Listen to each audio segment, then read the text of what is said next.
O autismo é um transtorno de desenvolvimento que geralmente aparece nos 3 primeiros anos de vida e compromete as habilidades de comunicação e interação social. Por isso, o portador precisa de uma série de cuidados para que tenha garantia do seu direito à educação e também à inserção na sociedade. Vamos falar um pouquinho mais sobre esse assunto com a psicopedagoga Daniela Mendes, que está aqui com a gente no estúdio. Bom, vamos começar explicando que o autismo, na verdade, ela é uma condição geral assim, para uma série de desordens, né, complexas do desenvolvimento do cérebro e que, junto com a síndrome de Asperger, que hoje em dia é considerado um tipo mais leve do autismo, né, eles foram incorporados a um termo médico chamado transtorno do espectro do autismo, que ele engloba realmente todas esse transtorno. Agora, a gente pode dizer assim que ele acomete a pessoa em vários graus, é isso? Isso. Nós podemos ter os graus leve, moderado e os graves. Não é isso? Então, os graus leves são aqueles indivíduos que podem ir para a faculdade, podem ser inseridos no mercado de trabalho naturalmente. Os moderados, eles precisam de um tratamento, de um acompanhamento, mas não tão severo assim. E os graves são aqueles que necessitam realmente de uma ajuda medicamentosa e uma ajuda terapêutica mais precisa. A inserção na sociedade desse caso mais grave é mais complicado. É mais complicado. Mas é possível? É possível, né? Nós trabalhamos visando um melhor prognóstico, através de várias terapias, com fisioterapeutas, psicólogos, educadores físicos, fonoaudiólogos e, às vezes, a medicação. A medicação não é para curar o autismo, e sim a medicação é para ajudar nas alterações comportamentais. Porque, normalmente, o indivíduo com autismo, ele não consegue dormir muito bem à noite, né? Eles são muito ansiosos. Então, isso tudo gera um desconforto nesse indivíduo. Então, essa medicação vai ser para ajudar nessas alterações. Uma das características do autismo é justamente a questão do isolamento. Eu me lembro que eu conversei com um portador de síndrome de Asperger uma vez e ele me falou que quando chegava visita em casa, a sensação que ele tinha era assim, ficava ali na sala, mas ele queria sair e se trancar. A Asperger é um grau bem leve do autismo, as pessoas conseguem conviver em sociedade. Então, esse tratamento complexo aí que a senhora falou, conjunto, multidisciplinar, ele serve justamente para isso, para tentar quebrar um pouquinho do isolamento e colocar esse indivíduo em sociedade. Acho que o princípio, a ideia final dele seria essa? Sim, nós trabalhamos com a socialização, né? Estimulamos a socialização desses indivíduos. A síndrome de Asperger, ela é inserida no transtorno do espectro autista, que, segundo a Associação Americana de Psiquiatria, eles fundiram o autismo, a síndrome de Asperger e a síndrome de Rett em um único diagnóstico. Então, para ficar mais fácil o diagnóstico, foi feito isso. De um modo geral, quais são as características de uma pessoa que tem autismo? Bom, o isolamento, como foi falado, né? As crianças com autismo, elas preferem brincar sozinha. A predileção exacerbada por um único objeto, por um único brinquedo, né? A questão do atraso da fala. Muitas vezes, uma criança, normalmente, aos 2 anos, ela já consegue falar algumas palavras. Aos 3 anos, ela já consegue pronunciar frases e comunicar-se por gestos. Uma criança com autismo, ela não vai conseguir, ela vai haver uma alteração nessa comunicação. Além dela não demonstrar muito interesse, né, em várias coisas. Ela foca, tem um interesse único em um único objeto. Tem aquela questão daquele movimento repetitivo também, isso é uma característica. Exatamente, os comportamentos estereotipados, rígidos, né, e restritos, justamente são isso, né? Eles preferem ficar com um único objeto, eles têm as ecolalias, né? Eu digo, bom dia, aí ele, bom dia, oi, tudo bem? Bem. Repete o finalzinho. É um transtorno que ele se torna perceptível até o 3º ano de vida, mas como é que os pais, por exemplo, podem identificar isso? Tem sintomas, tem características? Como foi falado, né? Justamente isso.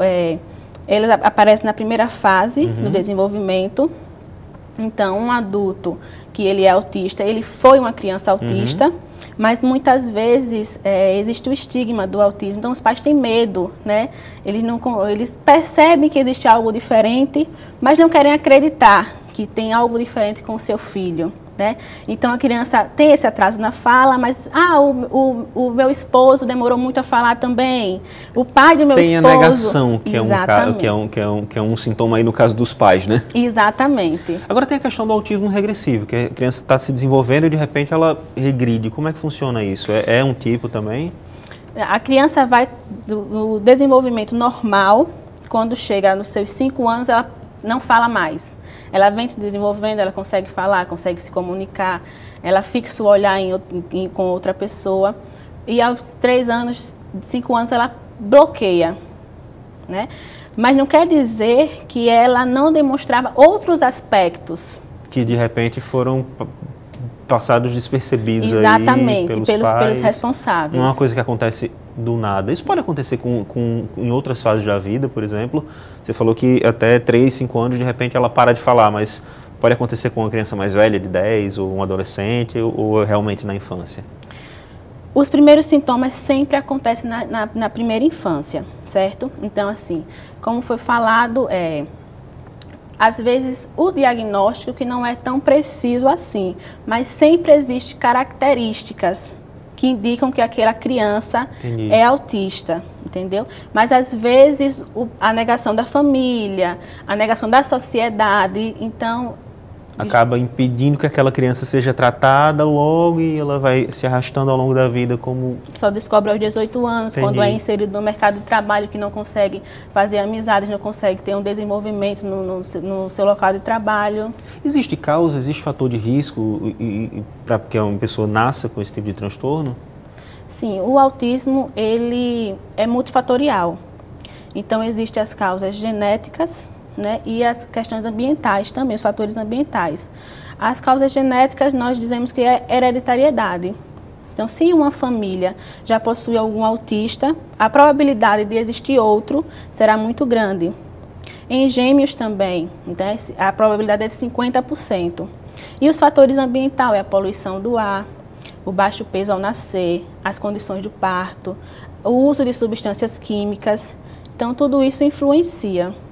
Quanto antes for identificado, quanto antes se começar o tratamento, melhor as chances que essa pessoa tem de se socializar, seria isso? Quanto antes for começar o tratamento, melhor será o prognóstico dessas crianças. Agora, por exemplo, no começo da nossa conversa, você me falou que é um tratamento multidisciplinar. Você tem aí psicólogo, você vai ter médico, você vai ter fisioterapeuta, terapeuta ocupacional.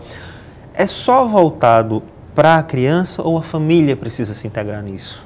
A família tem que estar a par do tratamento da criança e tem que participar. A família precisa entrar em tratamento, então, seria isso? Precisa entrar em tratamento de também. Que forma? Através de terapia, né? Percebendo a integração deste indivíduo, quais são as predileções deste indivíduo, né? Porque muitas vezes a família diz, eu quero que o meu filho goste de futebol, e o filho não gosta de futebol. Então vai entrar em conflito, né? Essa família não vai entrar em conflito com essa criança, vai querer que ele faça algo que ele não consegue, vai estar acima do seu limite. Tem que respeitar o limite da criança e entender também as limitações do transtorno, seria isso. Enquanto psicopedagoga, como é que você avalia o trabalho da escola em relação às crianças com autismo? Eu falo escola de um modo geral, eu não vou nem entrar em rede pública ou em rede privada. Precisa melhorar, precisa ter consciência, precisa ter capacitação. Como é que você me dá esse quadro? Hoje em dia estamos melhorando, né? Cada vez mais estamos melhorando. Mas ainda é necessário evoluirmos muito, né? As crianças que existe algum tipo de deficiência, não só como autismo, sofrem muito no ambiente escolar, né? Por despreparo dos professores, porque as salas são lotadas de alunos, né? Então não existe um atendimento individualizado. Também não é isso que nós queremos a inserção dessas crianças na escola regular de ensino, mas que eles tenham um olhar diferenciado para isso, com atividades diferenciadas, né? Com o auxílio diferenciado para essas crianças. Inclusive, esse tratamento, né, voltando para a questão do tratamento multidisciplinar, ele ele é diferente, assim, o da criança para o adulto, por exemplo? Quais seriam essas diferenças? Sim, é diferente. No caso, olha, na psicologia, por exemplo, nós não fazemos psicoterapia tradicional com a criança. Nós podemos fazer isso com o adulto, porque a criança ela vai ter dificuldade de compreender figuras de linguagem, metáforas, né, que isso na psicologia nós utilizamos. Então, para a criança nós usamos a forma de intervenção, que é justamente junto com a família, né, para trabalhar as predileções dessa criança, tentar descobrir quais são os horários que ela vai conseguir funcionar melhor. Já com o adulto é diferente. Se ele tiver em um grau moderado ou um grau mais leve de autismo, nós conseguimos fazer psicoterapia com eles. No limite deles, claro, né? Mas conseguimos.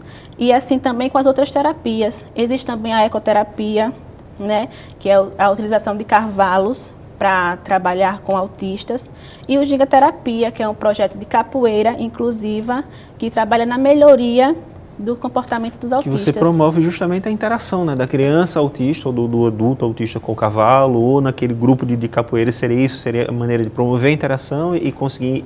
No fim das contas, é tudo voltado para socializar, né? Tudo voltado para socializar. Vamos diferenciar, só para a gente finalizar a nossa conversa, a gente falou muito do Asperger no começo, mas tem uma diferençazinha entre o autismo e o Asperger, não é isso? Sim. O Asperger é aqueles que são, que possuem o intelectual mais preservado.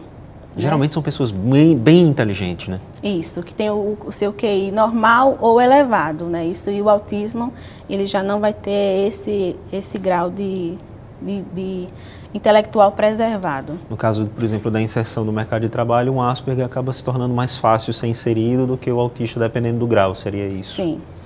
Bom, então acho que a ideia que a gente pode tirar dessa conversa é que é preciso que haja aceitação da família e o tratamento precoce desde sempre, né? Porque aí uma pessoa com esse transtorno pode, de fato, levar uma vida normal, seria isso? Exatamente.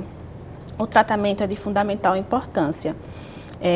Eu trabalho na instituição, Associação Pestalozzi de Maceió, onde nós atendemos pessoas com deficiências, em 10 unidades. Nestas 10 unidades, nós trabalhamos com cerca de 100 autistas, e eles participam de várias atividades, como dança, balé, capoeira, e existe também a ecoterapia, que ajuda tudo isso para melhorar a inserção desse indivíduo na sociedade, no mercado de trabalho. É um trabalho gratuito, né? Isso, é um trabalho gratuito. É uma instituição filantrópica. Então, uma vez, por exemplo, os pais que identificam essas características podem procurar a Pestalozzi numa boa, vão ser atendidos lá? Vão sim, com certeza serão inseridos em algum desses Tem algum serviços. telefone que a gente possa dar aqui para mostrar para o pessoal? Então, o telefone da Associação Pestalozzi de Maceió é 2121-0079. Perfeito, então. 29. Vamos fazer de novo. O telefone da Associação Pestalozzi de Maceió é 2121-0029. Ok, então. Bom, Daniela, muito obrigado pelas suas informações, pela sua entrevista. Seja sempre bem-vinda ao nosso programa. Obrigada. E o Pauta Especial de hoje fica por aqui. Amanhã a gente se vê 11h30 da manhã, com reprise às 7 da noite. Até lá!